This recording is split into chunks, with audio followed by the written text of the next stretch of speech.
मैं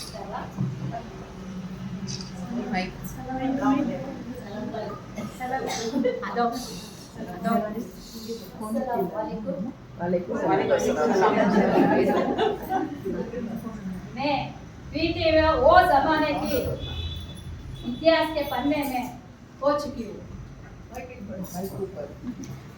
ನನ್ನ ಹೆಸರು ಬೇಗಂ ಹಸರತ್ ಮಹಲ್.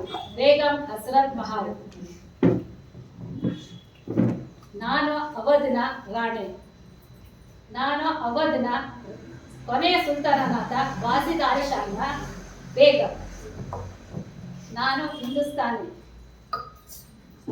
ಭಾರತದ ಮಹಿಳಾ ಸ್ವಾತಂತ್ರ್ಯ ಹೋರಾಟಗಾರ್ತಿಯರಲ್ಲಿ ನಾನು ಒಬ್ಬಳು. ನನ್ನ ಪಾತ್ರವನ್ನು ತುಂಬಾ ಪ್ರಮುಖವಾಗಿದೆ. 1856ರಲ್ಲಿ ನಮ್ಮ ಅವಧನ್ನ ಬ್ರಿಟಿಷರು ವಶಪಡಿಸ್ಕೊಂಡಾಗ ಅವರು ವಾಸಿದ್ ಅಲಿ ಖಾನ್ನ ಗಡೀಪಾರು ಮಾಡಿ ಕಲ್ಕಟ್ಟ ಕಳಿಸ್ಕೊಡ್ತಾರೆ. ಆದರೆ ನಾನು ಅಲ್ಲೇ ಇದ್ದು ಬ್ರಿಟಿಷರಿಗೆ ತಲೆಬಾಗದೆ ಶರಣಾಗದೆ ಪ್ರತಿರೋಧಿಸಿ ಮತ್ತೆ ನಾನು ಸೈನ್ಯವನ್ನು ಕಟ್ಟಿ ಮತ್ತೆ ನಾನು 1857ರಲ್ಲಿ ವಾಪಸ್ಸು ಅವಧಿನ ಆಳ್ವಿಕೆಯನ್ನು ಪಡೆಯುತ್ತೇನೆ. ಹಾಗೆ 1857ರಲ್ಲಿ ಭಾರತದ ಮೊಟ್ಟ ಮೊದಲಿಗೆ ಬ್ರಿಟಿಷರ ವಿರುದ್ಧ ಭಾರತದಲ್ಲಿ ದಂಗೆ ಏಳಿದೆ. ಆ ಇದರಲ್ಲಿ ಹೋರಾಟದಲ್ಲಿ ನಾನು ಸಹ ಝಾನ್ಸಿ ರಾಣಿ ಮುಂತಾದವರ ಜೊತೆ ನಾನು ಸಹ ಹೋರಾಡಿದ್ದೇನೆ. ಹಾಗೆ ಮುಂದೆ ಬ್ರಿಟಿಷರು ಅವನ್ನ ವಶಪಡಿಸ್ಕೊಡ್ತಾರೆ.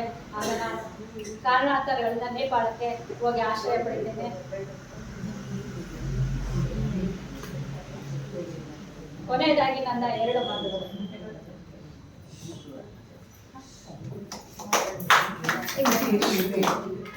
मज़हब नहीं सिखाता आपस में पैर रखना. मज़हब नहीं सिखाता आपस में पैर रखना. हिंदी है हम, हिंदी है हम, हिंदी है हम वतन के. हिंदुस्तान हमारा हमारा सारे जहां से अच्छा. हिंदुस्तान हमारा हमारा सारे जहां से अच्छा. सारे जहां से अच्छा.